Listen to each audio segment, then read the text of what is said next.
헤어롬교회 성도 여러분 안녕하십니까? 서상배 목사입니다. 오늘은 다니엘서 11장 1절에서 5절 말씀으로 역사를 주관하시는 하나님이란 제목으로 말씀을 전하겠습니다. 다니엘이 티그리스 강변에 있을 때 찾아온 천사는 계속해서 원기를 회복한 다니엘에게 앞으로 고대 근동 지역에서 일어날 일들을 말해 주었습니다. 다니엘이 섬기고 있던 바사 제국의 이야기로 시작해서 알렉산더 대왕과 그리스 제국, 그리고 그 제국의 분열, 특히 시리아를 중심으로 세력을 키웠던 셀루쿠스 왕조와 이집트를 통치했던 프톨레마이오스 왕조의 오랜 갈등을 상세하게 예언합니다. 그리고 셀루쿠스 왕조의 안티오쿠스 에피파네스 왕의 유대 민족 핍박과 그의 비참한 최후도 예언합니다. 천사는 바사 제국에 새 왕이 일어날 것이며 네 번째 왕은 다른 누구보다 큰 재물을 모으고 그리스 제국을 칠 것이라고 합니다. 네 번째 왕은 아하수에로 왕으로 그는 매우 큰 세력을 가졌던 통치자로 매우 부자였습니다. 그는 주전 480년에 그리스를 공격했지만 패배했습니다. 그의 침략을 시작으로 100년 동안 바사 제국과 그리스 제국은 갈등했는데 그리스의 알렉산더 대왕 시대까지 지속되었습니다.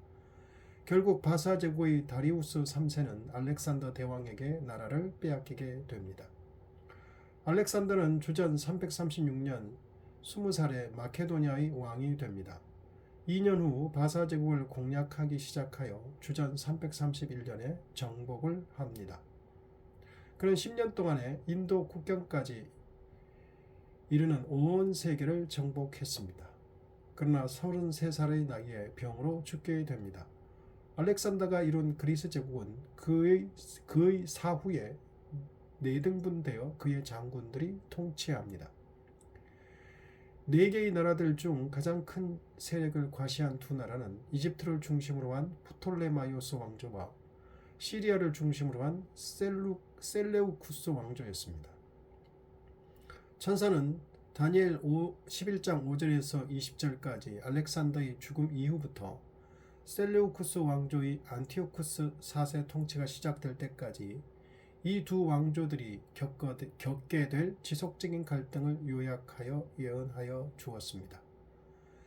셀레우쿠스 왕조의 안티오쿠스 4세는 이스라엘의 종교와 신앙생활에 엄청나게 부정적인 영향을 끼친 사람으로 적 그리스도의 가장 확실한 예표가 된 사람입니다. 프톨레마이오스 1세는 알렉산더 대왕의 매우 유능한 장군이었습니다. 그는 알렉산더가 죽은 후 이집트를 차지합니다. 셀레우쿠스 1세는 알렉산더 대왕의 장군이었지만 프톨레마이오스와는 비교될 수 없는 그저 그런 장군이었습니다. 그는 바벨론 지역을 통치하는 총독이 되었습니다. 이것을 못마땅하게 여긴 또 다른 장군이었던 안티고누스가 바벨론을 침략했습니다. 셀레우코스는 주전 316년 전쟁에 패해 프톨레마이오스가 통치하는 이집트로 도망했습니다. 셀레우코스는 이집트에서 프톨레마이오스의 장군이 되어 한동안 그를 섬겼습니다. 프톨레마이오스와 셀레우코스는 합세하여 안티고누스와 싸웠습니다. 주전 312년 가자에서 두 사람은 결정적인 승리를 했고 셀레우코스는 바벨론으로 다시 돌아갔습니다. 그는 정치력과 군사력을 바벨론에서 키웠습니다. 주전 301년에 4명의 장군은 다시 한번 전쟁을 벌였는데 안티고누스가 치명적인 패배를 당했습니다. 이 전쟁으로 셀레우코스는 시리아와 팔레스타인 지역을 얻게 되었습니다. 바벨론을 중심으로 셀레우코스 왕조가 시작되었습니다. 이 왕조가 가장 큰 땅을 차지하게 되자 그동안 전적으로 도와주던 프톨레마이오스가 견제하며 팔레스타인을 침략하여 빼앗아 갑니다. 이를 계기로 두 왕조의 오랜 갈등이 시작되었습니다.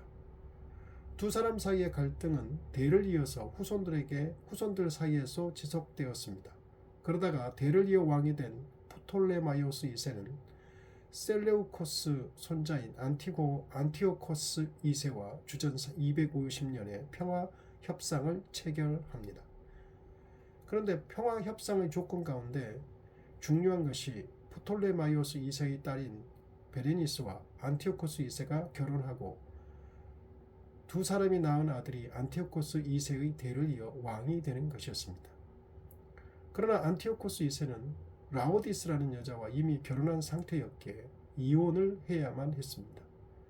이후에 안티오코스 2세는 라오디스와 다시 화합을 하였는데 이미 앙심을 품은 라오디스는 안티오코스 2세와 베레니스 그리고 그들의 아들을 독살해 버렸습니다.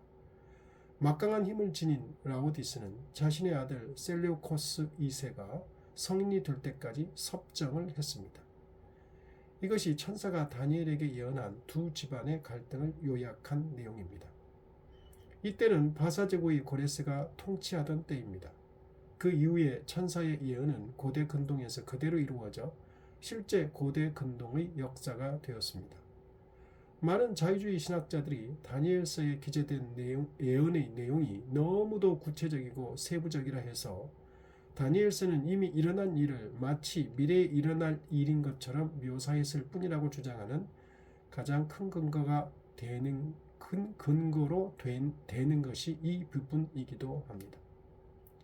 그러나 인간은 이렇게 정확하게 예언을 할 수 없지만 이 예언을 주신 분은 하나님이시고 하나님은 인간의 역사를 통치하시는 분이시기에 이 예언 하나하나가 모두 고대 근동 역사 속에서 실제로 성취된 것으로 믿습니다.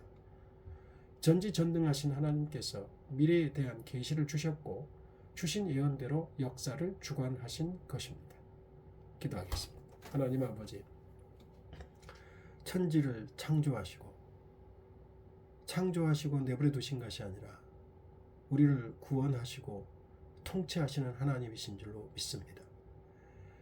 인류의 역사가 하나님의 주관 아래 이루어져 가고 있고 우리 개개인의 역사도 하나님의 주관 아래 있는 줄로 믿습니다.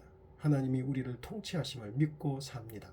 그 믿음대로 끝까지 살게 해 주옵소서. 예수님 이름으로 기도드립니다. 아멘.